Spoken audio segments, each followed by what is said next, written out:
Kia ora, nauma ki te whare. Welcome to the House, ko Louis Collins aho.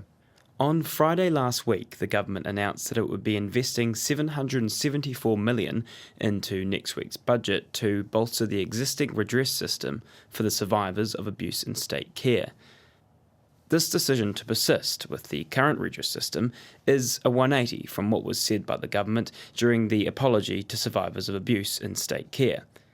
Here's Prime Minister Chris Luxon during that apology back in November. Many of you understandably do not want to engage with the current redress system. Some parts of it are 20 years old and it can take up to 5 years for your claims to be addressed. However, there are also 3,500 of you who are engaging with the current system.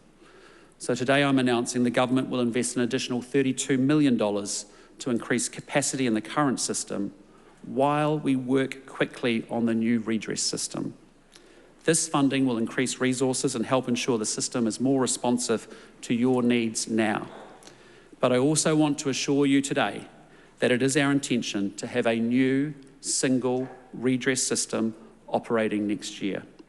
Following Friday's announcement, there were criticisms from Labour for going against the report's recommendations, while the government were steadfast in their defence of that decision and argued that an independent redress system wouldn't actually guarantee a better result. Both those arguments were raised once again today in the House when an urgent debate request from Labour's Willow Gem Prime was accepted by the Speaker. Here she is kicking off the debate. Soul-destroying is how one survivor responded to the government's shameful redress announcement on Friday. The hundreds of thousands of people who survived abuse in care have a right to feel disappointment and hurt due to this announcement.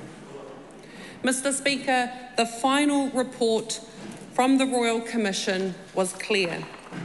Survivors wanted an independent redress system, and funneling more money into systems that have harmed them in the past is, without question, the wrong call. First to respond to Prime was Erica Stanford, who made Friday's announcement. The advice that I had received around creating something new and complex would have taken an extraordinarily long period of time and would have been very expensive on the one hand. The government and cabinet had to make a call on whether or not we went with something like that, highly complex, very expensive, take a long time, and may not get us the outcomes that we expect.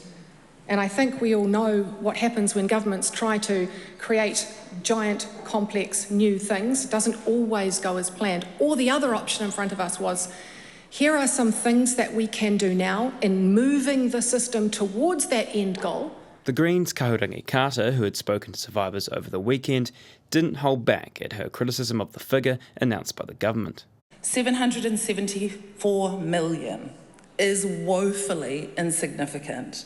It fails to meet the scale of harm done to these survivors, these children, and is well below the international standards for compensation. It is tokenistic, it is disrespectful, and it is not enough to make up for the trauma and suffering that these survivors experienced and the generational trauma that continues today.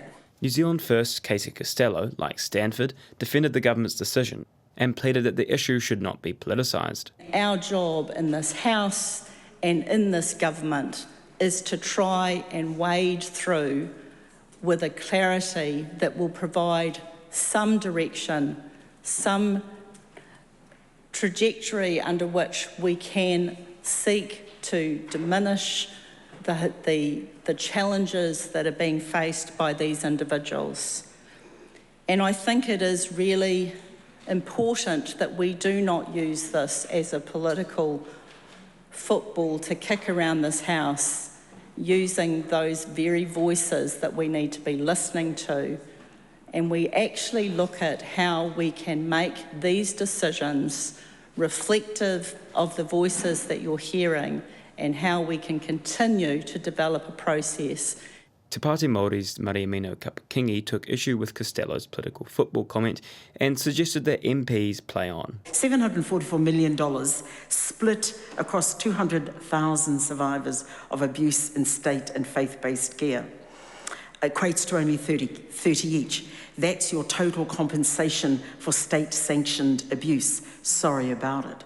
To say as well, I was listening to it again, you know, this, to not turn this into a political football. Let me say that there are many a whānau and family member that is saying, get into that house and make this discussion. Whether it's, you know, political football, I mean, I don't even understand that idea. Everything that we do in this house and say in that house has to carry some power and importance so that our family do go, yeah, Mino, you're saying what we need you to say. So don't back off saying it, whether it's a political point or not. Make our voice heard in this house. I te whakarongo koe ki te whare. You've been listening to The House, a program made with funding from Parliament's Office of the Clerk. Mātiwa.